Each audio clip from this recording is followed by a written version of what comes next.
Where do we even start? Where do we even start? So much has happened. The government shut down. They locked up P. Diddy, finally. Taylor Swift dropped an album. I'm sure we had, a shooting here or something like that. Oh. We also had Hamas agree to release the what's it called? The prisoners, dead or alive. That's nice of them, right? Like they're giving both dead and alive. That's nice of them. What else has happened? I turned 31. And then, of course, above all of that, we have Elon and LeBron about to shut down the internet tomorrow. Probably by the time this comes out, it'll be today, October 7th. Ladies and gentlemen, welcome back to the Ajay Patel Show. My name is Ajay Patel, and yes, indeed, I turned 31. Yes, my birthday is, for those that want to send me a little Venmo here and there, October 5th. I turned 31. The birthday revelations. How do you feel about your birthday? I'm mainly talking to the fellas here. How do you feel about your birthday now? At this age, right? I'm not talking about if you're younger than 28. If you're younger than 28, you probably still care about your birthday. But for my fellas that turn 30, 31, 32, 33 this year, I kind of want to know. Am I being lame with how I'm approaching my birthday? I don't think I am. But something, it's just this feeling. Now, let me go on a little bit about what I have been up to. Firstly, I hope you guys enjoyed the episode last week with Atit. It was good. It was cool talking to him about a lot of the wedding stuff, some of the stuff that he sees from his point of view. And then, of course, I'm sure he gets bombarded with people that come in with lowball quotes because I was one of them. And I can understand how, as a wedding vendor, you have a certain amount of frustration. But at the end of the day, they are just, you know what I'm saying? I won't say it verbatim, but you know how we feel about them. You know what's also funny?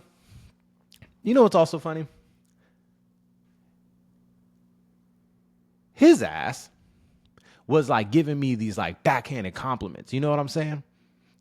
Like bless his soul. I'm a fan of him and all that.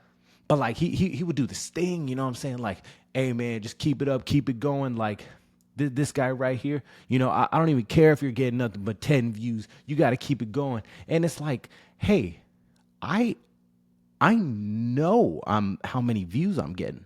You know what I'm saying? Like, you don't need to say that to me.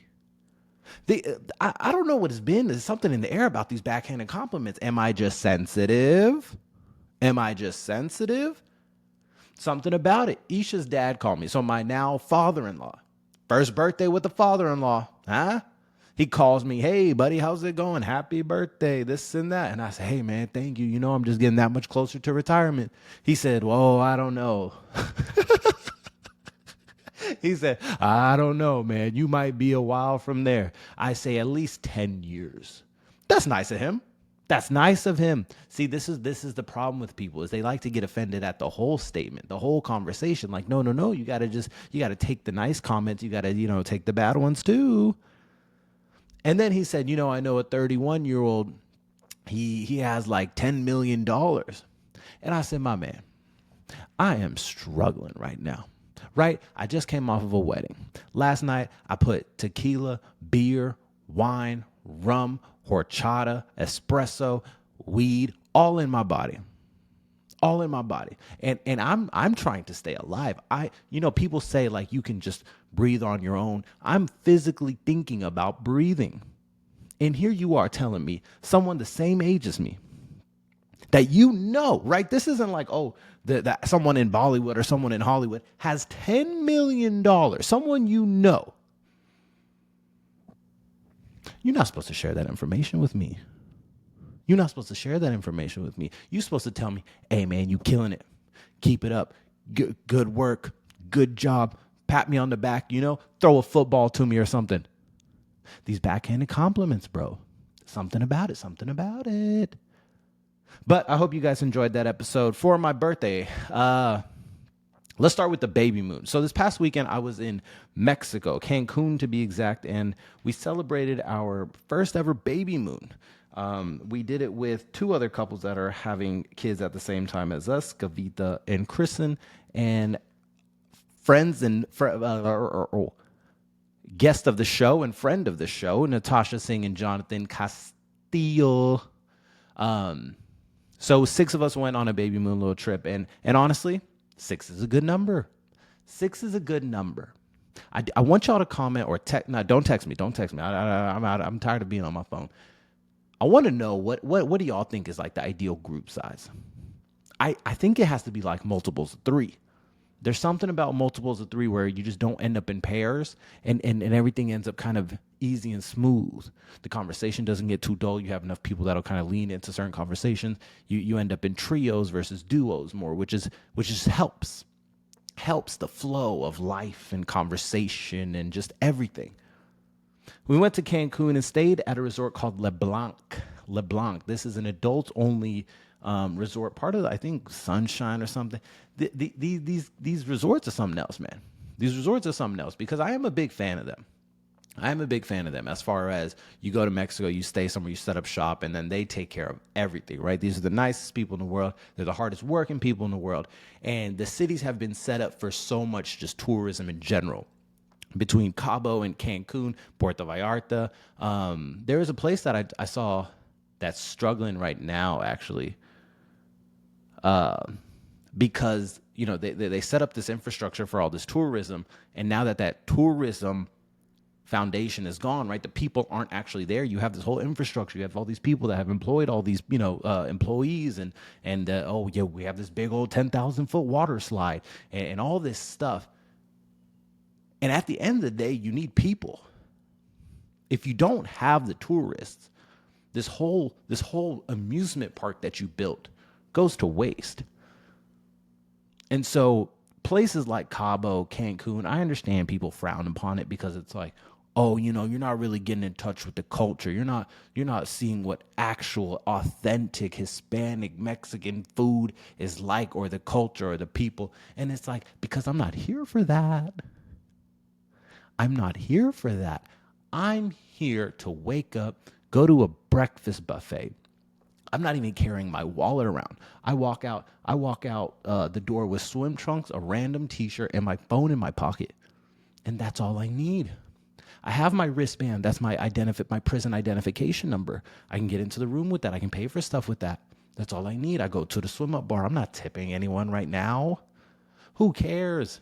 It's a good time. This is life. This is lavish. Someone's cooking for me. Someone's cleaning for me. That's the whole reason I'm getting away from home.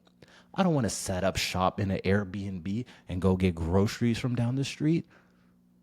Why would I want to do that? I'm a big fan of these resorts. Don't get me wrong. I do see the benefit of going to, like actual Mexico City or somewhere inside the, like where you're actually around the people. Anthony Bourdain style is what I'm calling it. But for something like this, bro, when you got a wife that's 5-6 months pregnant, this is what it's at. This is where it's at. It was so convenient. And honestly, it was a good time. It was a good time. You see sometimes like how it's very interesting to see all the people that come to these resorts, right? You see Asians, white, black, you see everything. You do see everything. And it's always fun to see like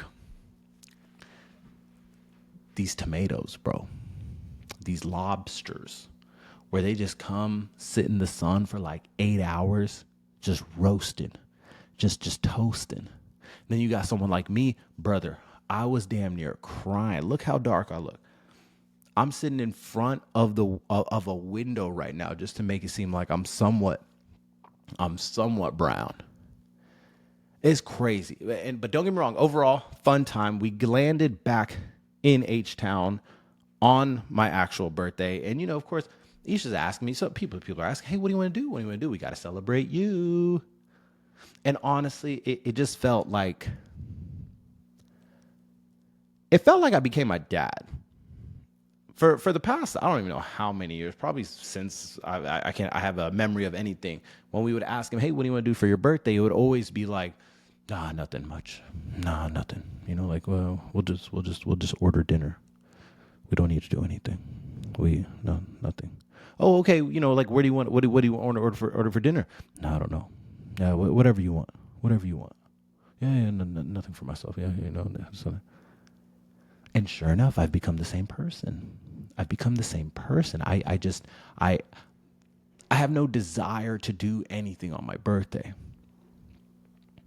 I think it was also just a this year thing where the idea of asking people to come do something for me, I think is where it kind of stems in, where I don't want to do that. I kind of want some things to just happen a little bit more organically or naturally. So it's like if you already have a house, then you can host a little dinner party, this and that. But I knew we would come off this trip, land on Sunday, get home at like 4 p.m. You just spent the whole past 3 days socializing with two other couples. And, and it's a lot. It's a lot. You get drained to some extent because then 24 hours later, you're back in Orange County. You got to get back to work. Get back on that hamster wheel, girl. Get back on that hamster wheel. It's time to make some money. And so to an extent, it's just like, bro, I just want to chill out. I just don't want to do anything. And then that also gets frowned upon, right? Where it's like, oh, why? You got to do something. You'll be sad. You'll be sad.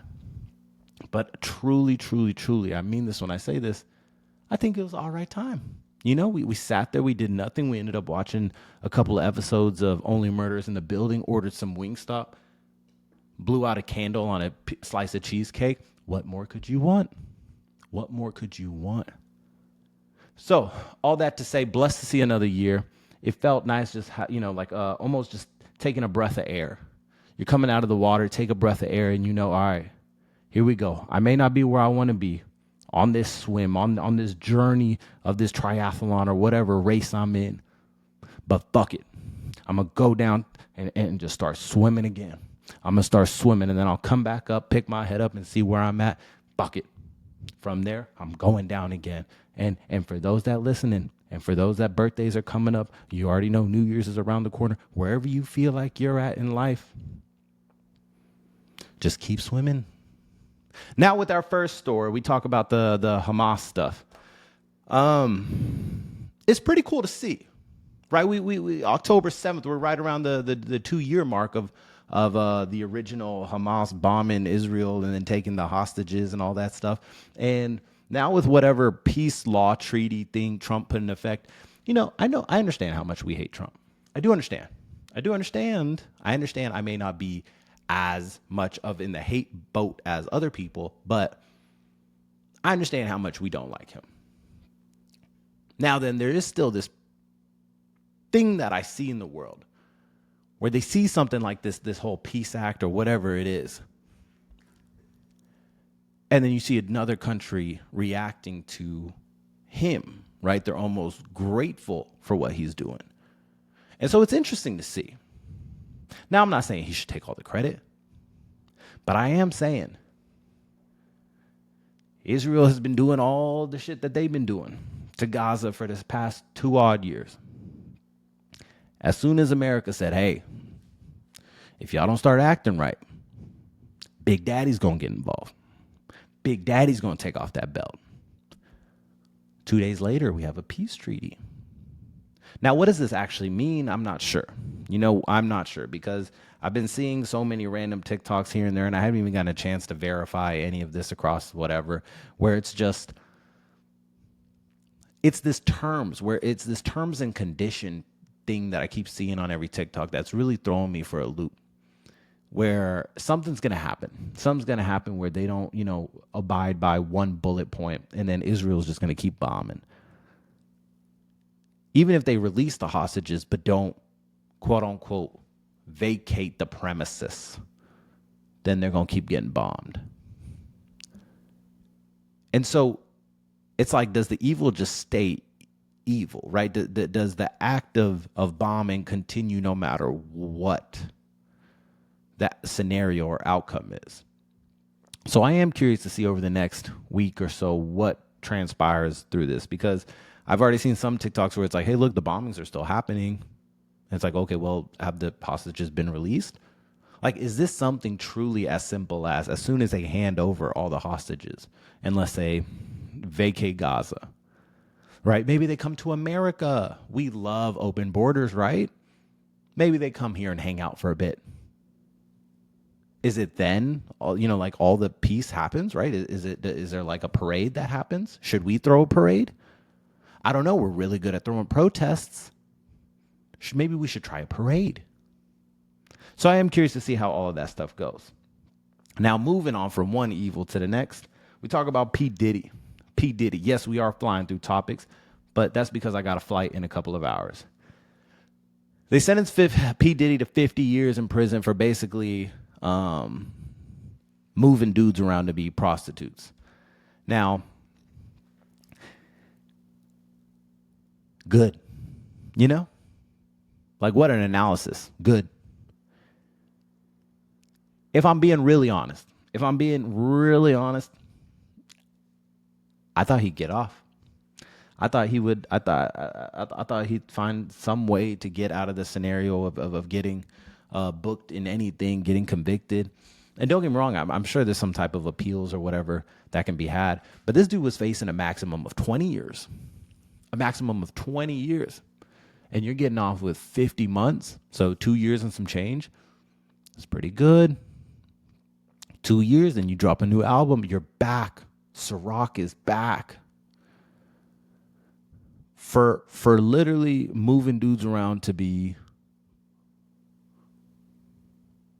pimped out. Seems a little evil, right? I'm sure there's people that have done a lot less, that have gotten a lot more in consequence. But at least it's something. I'm sure we wouldn't have been happy with the P. Diddy conviction no matter what, unless it was like the maximum. Even if it was 20 years, right? They would have been like, hey, well, what about this? What about this charge? What about him beating up Cassidy? Like all this stuff just would have never ended. And the court game is so interesting. The court game is so interesting where it's just, there's so much of it that's just nonsense, right? Like you go in there and you say, hey, you know what? I'll never do this again. Like we are acknowledging wrongdoings, but I think I'm a better person. I didn't know everyone would be so offended by me shipping and exporting a bunch of young men. I thought it was normal. People kept coming to the parties. I thought people enjoyed this thing. No one told me no.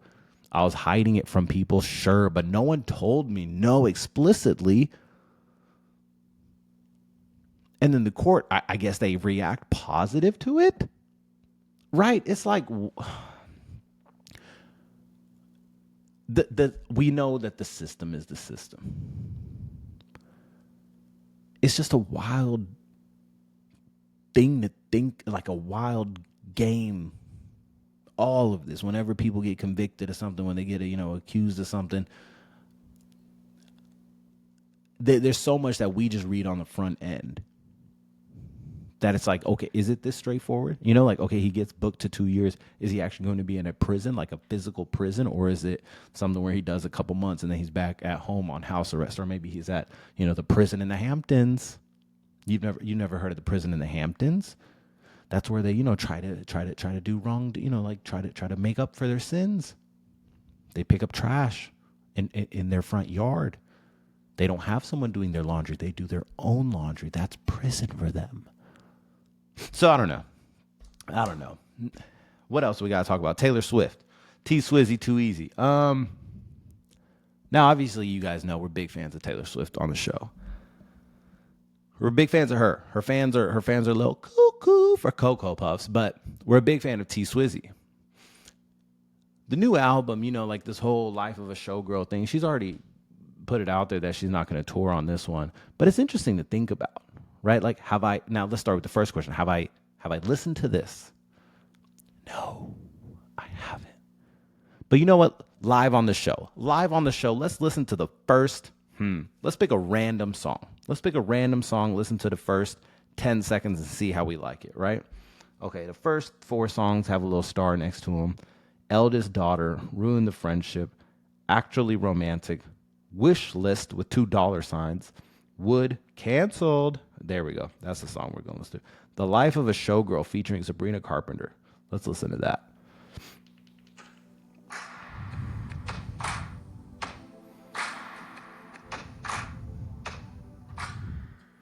Seems pretty fire to me. The internet's in an uproar. They don't like this album. I'm not sure what's happening. Do people not like Taylor Swift now? What's going on? Look, she's at this point in her career where she can't miss. She's got the same grasp on her fans that Drake has right now. Where if Drake releases something, there's a whole squadron of people, myself included, that say, yo, this is heat, this is fire, this is drizzy. This is drizzy at the end of the day. It doesn't matter who made the beat or how good the verse was. And Taylor Swift has the same thing. That's why it's so interesting to see, stuff like this on the backpack and her hair Eras tours finishing up. And now, are people revolting? Will she not go on tour because she's already tired? What goes on now after this? So that's always interesting to see. And then the last thing I want to talk about was P. Diddy and LeBron James putting out their little announcements. So this podcast comes out October 7th. So probably bright and early. So hopefully you listen to it before the announcements. But there's a decision part 2, and then there's a new Tesla car. So I'm interested to see how both of these go and what happens. Maybe we start doing a little podcast twice a week, huh? Should we move a little faster with this thing? We're 31 now. How should we move? We got to move different. All that to say, ladies and gentlemen, I appreciate you guys taking the time to listen to me. We're going to keep this show on the road in the year of 31. No worries. I get more than 10 views. All right. So for those of y'all that got jokes about the podcast, let me tell you something good. I'm better than you at it. Huh? I still appreciate the support nonetheless. Talk the shit. I love it.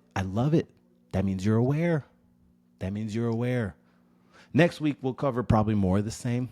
New shit's falling from the sky every day. We'll talk about whatever happens with Elon and LeBron on today. And then with that all being said, ladies and gentlemen, thank you for the time. I'll see you next week, and goodbye.